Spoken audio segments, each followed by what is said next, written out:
آیت الکرسی میں اللہ تعالیٰ کی عظمتوں کا بیان ہے، شانوں کا بیان ہے، بلندیوں کا بیان ہے، اور اس کے کمال اختیار اور کمالات کا بیان ہے۔ اور یہ وہ خوبصورت آیت کریمہ ہے آیت الکرسی۔ یہ حدیث آپ نے آج رٹ لینی ہے، یہ رٹ لینی ہے آپ نے حدیث، اور اتنی پکی رٹنی ہے کہ میرا مشورہ ہے کہ بچوں کے کانوں میں بھی بتانی ہے کہ یہ کام بھولنا نہیں۔ نبی پاک علیہ السلام نے فرمایا جو ہر فرض نماز کے بعد آیت الکرسی پڑھے گا نا، وہ مرنے سے پہلے پہلے جنت میں اپنا مقام دیکھ لے گا۔ اب اس سے بڑی فضیلت کیا ہوگی کہ مرنے سے پہلے پہلے امام سیوطی علیہ رحمہ نے اس حدیث کو نقل فرمایا۔ اللہ کریم نے نا آیت الکرسی کے فوراً بعد ارشاد فرمایا لا اکراہ فی الدین، اس دین میں سختی کوئی نہیں۔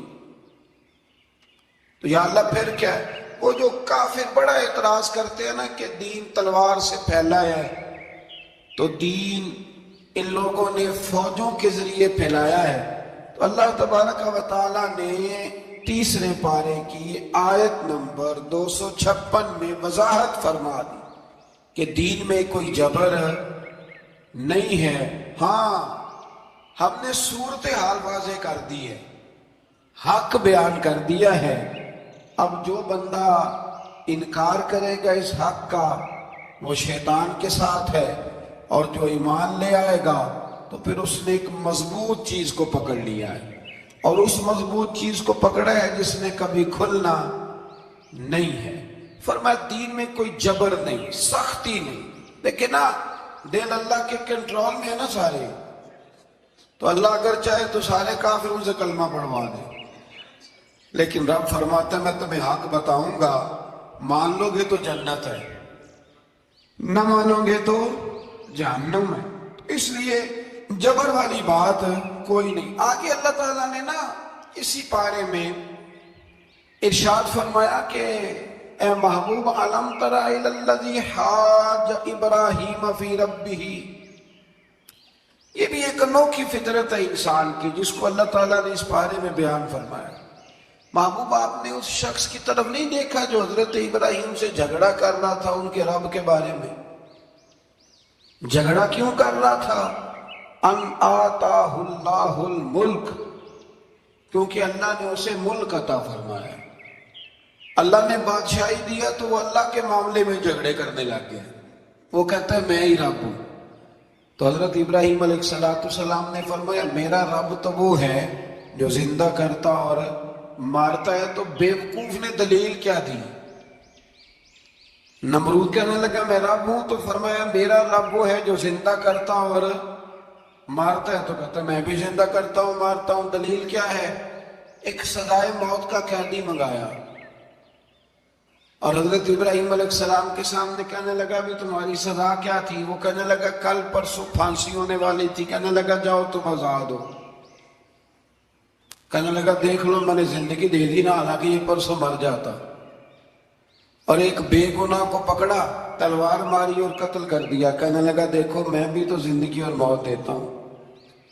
اب حضرت ابراہیم اس کی اس دلیل پر اعتراض کر سکتے تھے، آپ نے خاص غور کرنا ہے بات پہ، اعتراض کر سکتے کہ تو پاگل ہے، زندگی تو یہ ہے نا کہ جس کو تلوار سے مارا ہے اسے اٹھا کے دکھا، یہ اعتراض ہو سکتا تھا۔ لیکن جب کوئی بیوقوف جیسی دلیل دینا، تو علم مناظرہ کا اصول یہ ہے کہ پھر اسے اس کی زبان میں جواب دیا جاتا ہے، پھر اسے پھر اس کو یہ نہیں آپ کہیں گے کہ یہ تو نے کیا کیا۔ اب جس طرح کا منہ ہوگا تھپڑ بھی، یہ بزرگوں کی مثالیں ہیں نا، تو اس نے کہا جی دیکھو میں نے بھی بندہ ایک زندہ کر دیا ایک مار دیا ہے۔ اب یہ اس کی بیوقوفوں جیسی دلیل تھی، لیکن چونکہ بندہ ہی بیوقوف تھا تو اس کی اس کو سمجھ نہیں آنی تھی، تو حضرت ابراہیم نے دلیل بدل لی اور آپ فرمانے لگے چلو پھر اگر یہی بات ہے تو میرا رب وہ ہے جو سورج کو مشرق سے نکالتا ہے اور مغرب میں غروب کرتا ہے۔ تو اگر رب ہے نا تو اس طرح کر فاتی بہا من المغرب، تو اسے مغرب سے نکال۔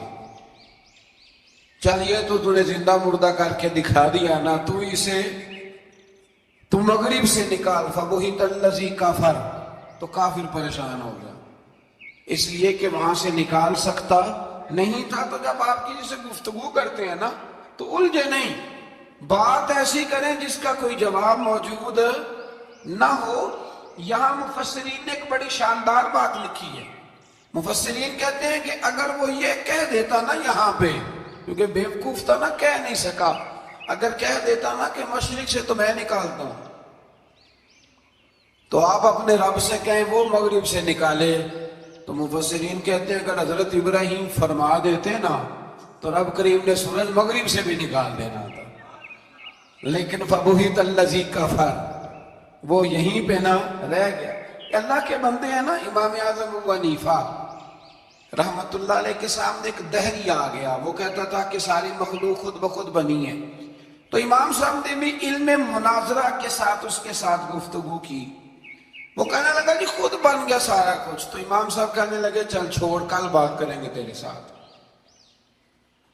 وہ کل دوبارہ آیا تو امام اعظم دریا کے کنارے کھڑے تھے، کہنے لگا امام صاحب بڑے پریشان کھڑے ہو، تو آپ فرمانے لگے پریشان اس لیے ہوں کہ میں نے عجیب ہی نظارہ دیکھا ہے، ابھی ابھی ایک درخت خود بخود کٹا ہے اور خود بخود اس کے تختے بن گئے، خود بخود رندہ چلا ہے، خود بخود کشتی بن گئی ہے، خود بخود دریا میں اتری ہے، اور خود بخود کچھ بندوں کو ادھر لے کے آنے لگ گئی ہے، کچھ کو یہاں سے ادھر لے کے جانے لگ گئی ہے، سارا کچھ خود۔ وہ کہنے لگا حضور سیانے بیانے بندے ہیں، کبھی کشتی بھی خود بخود بنی ہے، کبھی بندے خود بخود ادھر سے ادھر بھی گئے ہیں۔ آپ فرمانے لگے کشتی خود بخود نہیں بن سکتی تو اتنی بڑی کائنات خود بخود کیسے بن گئی؟ اور اگر بندے ادھر سے ادھر خود بخود نہیں آ سکتے تو بتا یہ سورج اور چاند خود بخود ادھر سے ادھر کیسے روز چلے جاتے ہیں؟ تھوڑی دیر چپ رہا، پھر آ کے امام اعظم کے ہاتھ چومے اور کہنے لگا آپ نے تو کمال کر دیا، میرا ذہن صاف ہو گیا، مجھے کلمہ پڑھائے، میں بھی مدینے والے محبوب کا غلام بن جاتا۔ تو پکی دلیلوں کے ساتھ گفتگو کرتے ہیں قرآن پاک، پکی دلیلیں۔ یہ آیت سبق یہ دیتی ہے کہ آپ کسی سے بات کریں تو اب چونکہ سپارہ لمبا ہے بات رہ نہ جائے، پر یہ مضمون اتنا شاندار ہے کہ میرا یہاں رکنے کو دل کرتا ہے۔ وہ ہمارا نظریہ یہ ہے کہ امام کے پیچھے سورۃ فاتحہ نہیں پڑھنی، اگرچہ جو پڑھتے ہیں اس پر کوئی سخت فتویٰ نہیں ہم دیتے، بعض آئمہ پڑھتے ہیں، لیکن سمجھانے کے لیے امام اعظم ابو حنیفہ رحمت اللہ علیہ کی رائے ہے کہ امام کے پیچھے سورۃ فاتحہ نہیں پڑھنی۔ ہمارے پاس دلیل ہے، قرآن کہتا ہے جب قرآن پڑھا جائے تو خاموشی سے سنو، اور حضور کا فرمان موجود ہے مصنف ابن ابی شیبہ میں کہ امام کی قرات ہی مقتدی کی قرات ہے۔ بزرگ کہتے ہیں کہ دلیل اس طرح کی دو کہ سامنے والے کے ذہن تک بات پوری اتر جائے، آپ اسے سمجھا پائیں۔ امام صاحب نے جب یہ بات ارشاد فرمائی تو کچھ لوگ آپ سے مناظرہ کرنے آ گئے، 15-20 لوگ تھے، ایک ادھر سے بولتا پڑھنی چاہیے سورت امام کے پیچھے، ایک ادھر سے بولتا پڑھنی چاہیے، ایک ادھر سے بولتا۔ تو امام اعظم ابو حنیفہ فرمانے لگے تم سارے پڑھے لکھے لوگوں، یہ گفتگو کا طریقہ ہے؟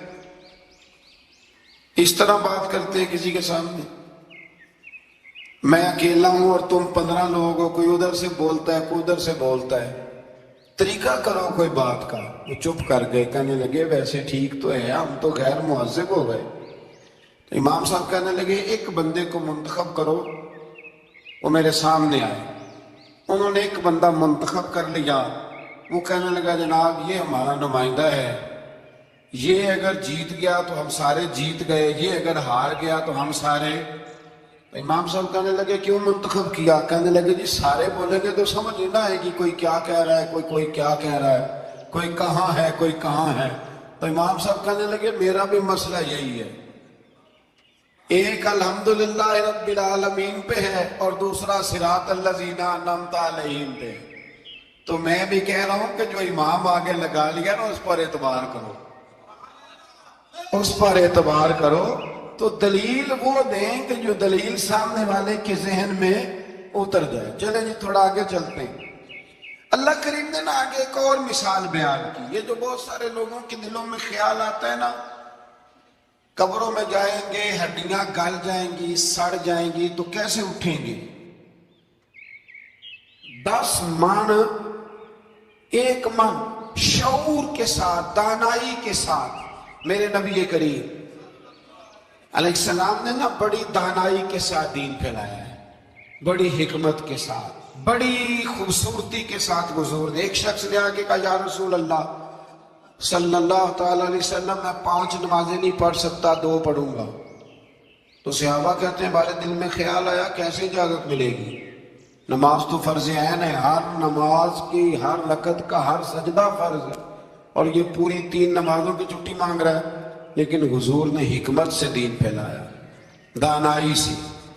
مسند امام احمد بن حنبل میں موجود ہے، حضور نے فرمایا اگر 2 نمازیں پڑھو گے، 3 نہ پڑھو گے تو کلمہ تو پڑھ لو گے نا دل سے۔ حضور پڑھ لوں گا، فرمایا چل تو 2 ہی پڑھ لینا، کلمہ پڑھ سے۔ حضرت ابو ہریرہ کہتے ہیں اس نے 3 نمازوں کی چھٹی کی شرط پر کلمہ پڑھا، ابھی پورا ہفتہ نہیں ہوا تھا کہ اس نے 5 نمازیں کیا تہجد بھی شروع کر دی۔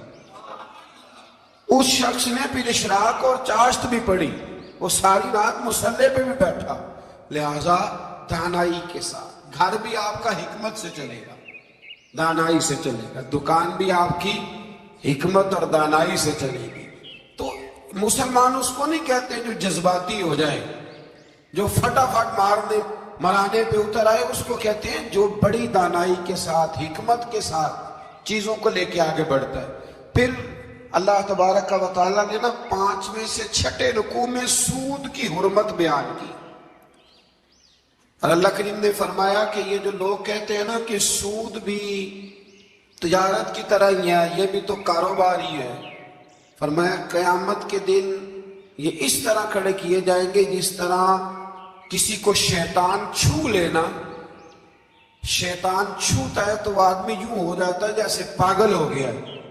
تو ان لوگوں کو جو سود اور کاروبار کو ایک کہتے ہیں، انہیں بھی قیامت میں پاگلوں کی طرح کھڑا کیا جائے۔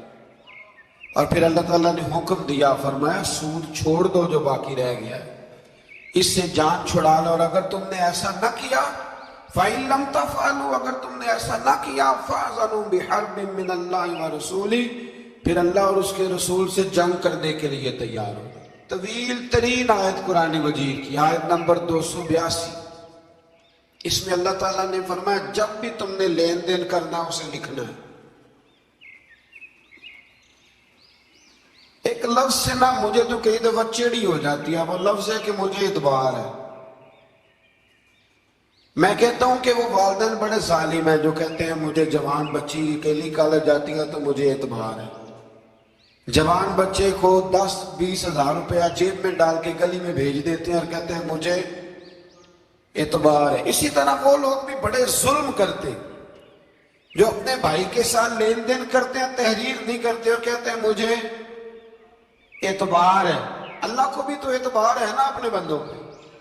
تو رب فرماتا ہے میرے بندو جب لین دین کرو تو اسے لکھ لو، یہ قرآن کا حکم ہے، یہ میرے رسول کی سنت ہے، یہ میرے نبی کا طریقہ ہے۔ جب بھی لین دین کرے اسے تحریر کریں، اسے طے کریں، اچھے طریقے سے نوٹ کریں، تاکہ وہ کسی جگہ پہ جا کے بھی کوئی معاملہ بھی کمزوری کا باعث نہ بنے۔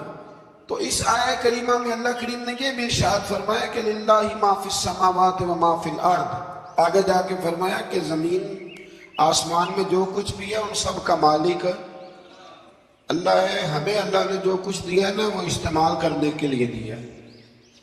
اگر ہم مالک ہوتے تو قیامت میں حساب نہ دیتے، مالکوں نے کبھی حساب نہیں دیا، حساب تو منشی دیتے۔ اللہ نے ہمیں استعمال کرنے کے لیے چیزیں دی ہیں، اس لیے اللہ فرماتا ہے ثم لتسألن یومئذ عن النعیم، قیامت میں نا میں تم سے ایک ایک نعمت کے بارے میں سوال کروں گا۔ تو یہ ساری امانتیں ہیں اللہ کی، جتنا کچھ ہمارے پاس ہے، وہ کوئی بھی صلاحیت ہو، کوئی بھی قوت ہو، تو اس کو صحیح صحیح استعمال کریں امانت کو۔ پھر میرے عزیز اللہ تبارک و تعالیٰ نے نا اس سورہ مبارکہ کے آخر میں ہمیں ایک دعا سکھائی ہے، وہ بڑی شاندار دعا ہے، ہر چیز طلب کرتی ہے کہ اس کو پڑھا جائے، دیکھا جائے، پر اس دعا کے آخری لفظ یہ ہیں وَاعْفُ عَنَّا، اللہ ہم سے درگزر فرما۔ اور آخری لفظ یہ ہے کہ واغفر لنا، اللہ ہمیں بخش دے، ورحمنا، اور اللہ ہم پہ رحم فرما، اس لیے کہ انت مولانا، تو ہی ہمارا مددگار ہے، فانصرنا علی القوم الکافرین، اللہ کافروں کے مقابلے ہمیں ہماری مدد فرما۔ تو پھر آگے سورہ آل عمران شروع ہوتی ہے۔ سورہ آل عمران کے بالکل ابتدا میں اللہ کریم نے فرمایا کہ قرآن پاک میں 2 قسم کی آیات ہیں، کچھ آیات بالکل واضح ہیں اور کچھ آیات ایسی ہیں کہ جو متشابہ ہیں، جن کو سمجھنے کی ضرورت ہے۔ تو فرمایا جن کے دلوں میں کجی ہے نا، کھوٹ ہے، وہ متشابہ آیات کے پیچھے جاتے ہیں۔ کچھ آیات بالکل واضح ہیں، کچھ کو سمجھنے کی ضرورت ہے۔ تو 2 لوگ قرآن پڑھ کے فساد برپا کرتے ہیں، یہ وہ لوگ ہیں جو متشابہات کے پیچھے لگتے ہیں، واضح آیات کی طرف نہیں جاتے۔ ہمارے زمانے میں بھی ہم دیکھتے ہیں کہ قوم یہ جو واضح آیات ہیں ان پر عمل نہیں کرتی، بلکہ کچھ ایسی آیات، کچھ ایسی باتیں جن کو بڑی گہرائی اور گہرائی سے سمجھنے کی ضرورت ہے وہ لے کے آ جاتی ہے، کہتے ہیں یہ فلسفہ بیان کریں۔ تو میں کہا کرتا ہوں جو سیدھی سیدھی چیزیں ہیں پہلے ان پہ عمل کر لو نا۔ نمازیں 5 فرض ہیں، وہ پہلے پڑھو نا۔ ماں باپ کی خدمت فرض ہے، وہ کرو۔ حق سچ بولو، حلال روزی کھاؤ، جو ہے وہ دیانتداری کا مظاہرہ کرو، تو یہ کام کرو نا۔ پھر آگے فلسفے میں بھی چلے جائیں گے، پھر منطق کی باتیں بھی چھیڑ لیں گے۔ تو جو واضح چیزیں ان پر تو عمل کر لیں، وہ باریکیوں میں جانا، پہیلیاں جو ہے وہ بجھانا اور بڑی بڑی عجیب باتیں کرنا، ان سے نکلیں۔ اللہ تبارک و تعالی ہمیں سمجھنے کی توفیق عطا کرے۔ پھر اس سے آگے جا کے نا اللہ تبارک و تعالی نے اسی آیہ کریمہ کے اندر حضرت مریم کا ذکر فرمایا ہے۔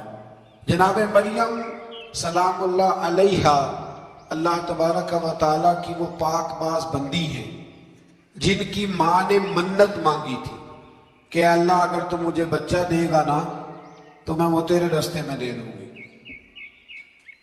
یہ حضرت عمران علیہ السلام کی صاحبزادیاں جناب مریم اللہ کی ولیہ ہیں۔ عورت نبی ہو سکتی، یہ کیا ہیں؟ اللہ کی ولیہ۔ تو حضرت مریم جب وہ بچہ پیدا ہوا ان کی ماں نے منت مانگی تھی، یہ قرآن مجید ہے، یہ 3 پارہ ہے، اور اس کی جو آیات ہیں وہ ہیں آیت نمبر 34-35۔ اس سے آگے جب آپ چلیں گے تو یہ سارا مضمون سورہ آل عمران میں آپ کو ملے گا۔ تو جب آپ کی ولادت ہوئی تو بیٹی پیدا ہو گئی، تو اب حضرت جناب مریم سلام اللہ علیہا کی جو والدہ تھی نا، وہ ان کو لے گئی جناب زکریا علیہ السلام کے پاس، وہ ان کے خالو تھے۔ کہا میں نے منت مانگی تھی کہ میں بچہ ہوگا تو مسجد کے لیے وقف کروں گی، تو اللہ نے بچی دی ہے۔ تو حضرت زکریا نے جناب مریم کے لیے اوپر چھت پہ ایک محراب بنا دیا، وہ محراب کے اندر رہتی تھی، وہاں عبادت کرتی تھی۔ حضرت زکریا آپ کے خالو بھی تھے، اللہ کے پیغمبر بھی تھے، وہ وہاں بیٹھا کرتے تھے اور ان کی پرورش کرتے، کھانے پینے کا خیال کرتے۔ بڑی خاص بات ہے، عقیدے کی بات ہے۔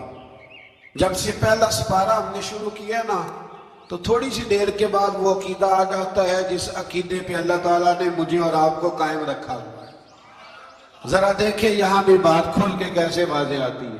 حضرت جناب مریم جب جوان ہو گئی تو حضرت زکریا ایک دن اندر داخل ہوئے تو دیکھا کہ وہاں بے موسم پھل پڑے ہوئے، موسم بھی نہیں ہے اور وہ پھل موجود ہیں۔ تو اللہ کے نبی نے اللہ کی ولیہ سے پوچھا کہ یہ کہاں سے آئے؟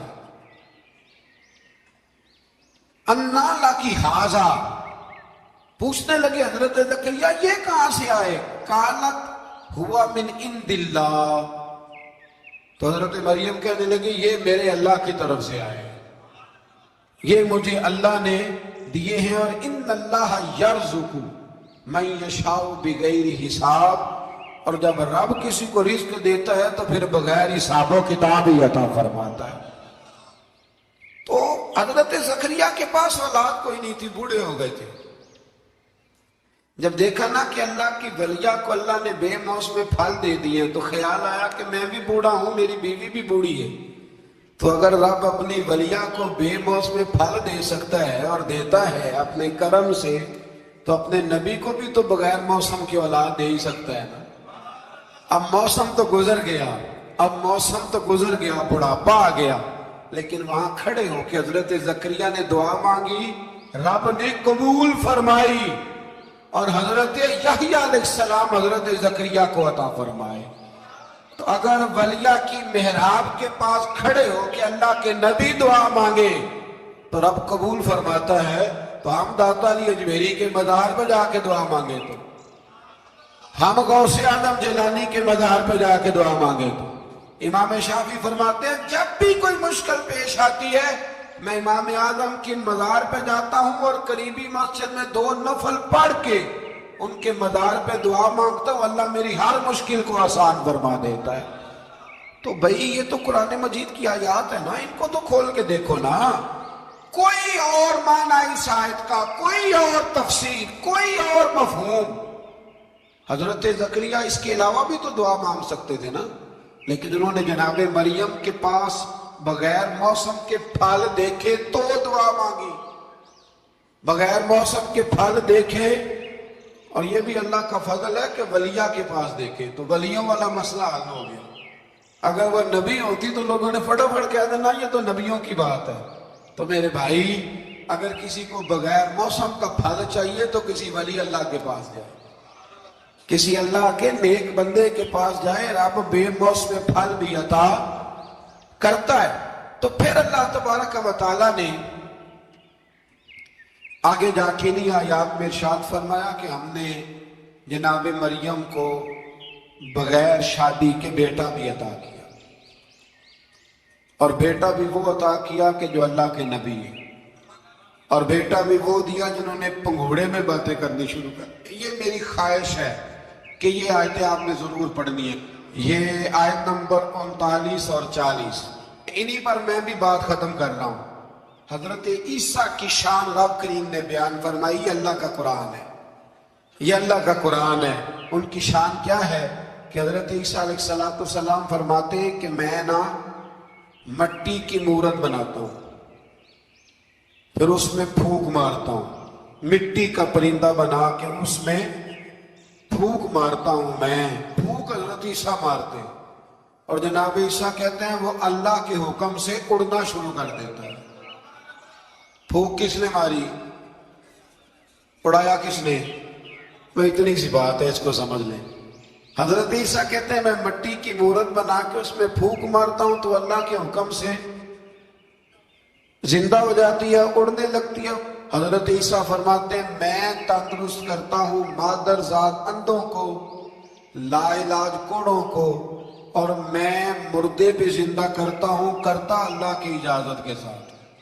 اور اسی آیت میں حضرت عیسیٰ فرماتے ہیں کہ میں تمہیں بتاتا ہوں جو تم کھا کے آتے ہو، اور وہ بھی بتاتا ہوں جو تم گھر میں چھوڑ کے آتے ہو۔ تو حضرت عیسیٰ علیہ السلام مٹی کا پرندہ بنا کے پھونک مارے تو رب اس میں جان پیدا کر دے، مردے میں جان بھی پیدا کر دے، اور پھر حضرت عیسیٰ مادرزاد اندر کوڑوں کو آنکھیں بھی دیتے ہیں اللہ کے حکم سے، اور پھر حضرت عیسیٰ علیہ السلام مردہ بھی زندہ کرتے ہیں اس کے اذن سے، جو کھا کے آتے ہیں وہ بھی بتاتے ہیں، جو چھوڑ کے آتے ہیں وہ بھی بتاتے ہیں۔ تو یہ تو حضرت عیسیٰ کی شان ہے۔ یہ حال ہے ان کے غلاموں کا، تو میری سرکار کا عالم کیا ہوگا، میری سرکار کا عالم کیا ہوگا۔ ایک جملہ میرے اعلیٰ حضرت کا، اور بات بڑی اعلیٰ، فرمانے لگے حضرت عیسیٰ علیہ السلام تو پھونک مار کے مردہ زندہ کرتے ہیں نا، تو فرماتے ہیں میرے نبی تو ایک نظر دیکھ لیں تو مردہ دل کو زندہ کر دیا کرتے۔ تو اسی پارے کی آیت نمبر 259 میں اللہ تعالیٰ نے ہمارا وہ مسئلہ بھی حل کیا، اور 2 واقعات تفصیل کے ساتھ تیسرے پارے میں بیان فرمائے۔ اللہ کریم فرماتے ہیں کہ کیا آپ نے اس شخص کو نہیں دیکھا کہ جو ایک ایسی بستی پر سے گزرا وَهِيَ خَاوِيَةٌ عَلَىٰ عُرُوشِهَا، جو اپنی چھتوں کے بل گری پڑی تھی، یعنی بستی تباہ ہو گئی تھی، وہ آدمی وہاں سے گزرا، وہ حضرت عزیر علیہ السلام تھے۔ بہت سارے مفسرین کے نزدیک بعض نے یہ لکھا ہے کہ چونکہ یہاں اللہ نے کسی کا ذکر نہیں کیا تو ہم بھی کسی کو مخصوص نہیں کرتے، لیکن کثیر کی تعداد یہ ہے کہ حضرت عزیر تھے۔ آپ گزرے ایک بستی میں تو آپ نے دیکھا کہ وہ بستی تباہ حال ہو گئی ہے اور زمین پلٹ دی گئی ہے، چھتوں کے اوپر لوگ مرے ہوئے پڑے ہیں۔ تو آپ کے دل میں خیال آیا کہ یا اللہ تو انہیں کیسے زندہ کرے گا بعد موتہا، مرنے کے بعد؟ خیال آیا، اللہ کریم نے نا انہی پہ موت طاری کر دی، حضرت عزیر علیہ السلام پہ۔ ان کے پاس تھوڑا سا کھانا تھا، ایک گدھا تھا، درخت کے نیچے لیٹ گئے، گدھے کو باندھ کے اللہ تعالیٰ نے ان پر نیند طاری کی اور وہ 100 سال تک سوتے ہی رہے۔ وہ بے آباد بستی آباد ہو گئی، وہاں شہر آباد ہو گیا، دنیا آباد ہو گئی، زمانہ آباد ہو گیا۔ آپ جب سوئے تو آپ کی عمر مبارک 40 سال تھی، 100 سال کے بعد اٹھے، ثم بعثا، جب اٹھے قال کم لبثت، اللہ نے فرمایا کتنی دیر سوئے؟ قال لبثت یوما او بعد یوم، کہنے لگے یا ایک دن سویا ہوں یا دن کا تھوڑا سا حصہ۔ تو رب کریم نے فرمایا نہیں، آپ تو 100 سال تک سوئے رہے۔ فرمایا وہ دیکھو ذرا گدھے کی طرف، وہ گدھا جو تھا نا ان کا وہ گل سڑ گیا، ہڈیاں بکھر گئیں، اور وہ جو کھانا تھا نا، پھل تھے، شربت تھا، سالن تھا، اس کا حال یہ ہے کہ لم یتسنہ، وہ باسی بھی نہیں ہوا۔ یہ ہے میرے رب کی قدرت، جس نے پہلے گل سڑ جانا تھا وہ باسی بھی نہیں ہوا، اور وہ گدھا اس کی ہڈیاں بھی بکھر گئیں۔ تو رب کریم نے فرمایا سمجھ آئی ہے میں مردے کیسے زندہ کروں گا؟ عرض کی یا اللہ ایسی سمجھ آئی ہے کہ کبھی بھولے گی بھی نہیں۔ 100 سال تک سوئے رہے۔ یہ بڑا لطیف واقعہ ہے۔ حضرت عزیر علیہ السلام اٹھ کے نا تو اپنے گھر گئے تو کوئی پہچانتا ہی نہیں تھا۔ ایک بوڑھی اماں جس کی عمر بہت زیادہ ہو گئی تھی، اس کو جا کے سلام لی تو آپ فرمانے لگے اس اماں سے یہ عزیر کا گھر ہے؟ تو اماں فرمانے لگی ہاں ہے تو عزیر کا، لیکن وہ تو 100 سال پہلے غائب ہوئے، دوبارہ آئے ہی نہیں۔ آپ فرمانے لگے اماں میں ہوں عزیر۔ اماں کہنے لگے کہ عزیر کی تو ہر دعا قبول ہوتی تھی، اگر آپ عزیر ہیں نا تو دعا کریں، میری ٹانگیں جواب دے گئی ہیں، آنکھوں سے نظر نہیں آتا، آپ دعا کریں، اگر آپ واقعی عزیر ہیں تو اللہ مجھے شفا دے دے گا۔ تو حضرت عزیر نے دعا کی تو رب نے انہیں شفا دے دی۔ حضرت عزیر کی عمر اس وقت بھی 40 سال تھی۔ حضرت عزیر کی عمر جب گئے تب بھی، واپس آئے تو، اور حضرت عزیر کا بیٹا ان سے ملا تو اس کی عمر 118 سال تھی۔ پوتے بھی بوڑھے تھے۔ لوگوں نے حضرت عزیر علیہ السلام سے کہا یہ کیا ہے؟ فرمانے لگے یہ میرے اللہ کی قدرت ہے، یہ میرے رب کی قدرت ہے۔ آج بھی آپ دیکھ لیں کہ کچھ لوگوں کے بال ساری زندگی سفید نہیں ہوتے، اور کچھ 17 سال کے 16 سال کے نوجوان ہیں تو سارا سال ان کا سفید ہو جاتا ہے، علامات وہ آ جاتی ہیں جو بوڑھوں میں ہوتی ہیں۔ اللہ تبارک و تعالیٰ نے فرمایا کہ یہ ہماری قدرت ہے، اس طرح کر کے ہم مردوں کو زندہ کریں گے۔ جب مومن قبروں سے اٹھیں گے نا، مومن آنکھ کھلے گی تو کہیں گے سویرا ہو گیا، جیسے ابھی سوئے تھے نا، کہیں گے دن چڑھ گیا ہے، تو اللہ فرمائے کہ ہاں دن بھی چڑھ گیا ہے اور رب رسول کے دیدار کا نظارہ بھی تمہیں دیا جائے گا۔ اٹھو، بڑی شاندار صبح ہوئی ہے۔ اور کافر جب اٹھے گا تو کہے گا اوہو اب میرے لیے کیا نئی سزا ہے۔ تو اس سے بالکل آگے متصل حضرت ابراہیم علیہ السلام کا وہ واقعہ اسی پارے میں ذکر کیا گیا ہے۔ جب حضرت ابراہیم علیہ السلام نے کہا تھا کہ اے اللہ مجھے دکھا تو مردے کیسے زندہ کرے گا، تو رب کریم نے فرمایا یقین نہیں؟ عرض کیا اللہ اطمینان قلبی کے لیے۔ ایک علم الیقین ہوتا ہے، ایک عین الیقین ہوتا ہے، ایک حق الیقین ہوتا ہے کہ یا اللہ میں اطمینان قلبی کے لیے۔ تو اللہ نے فرمایا 4 پرندے لے لو۔ حضرت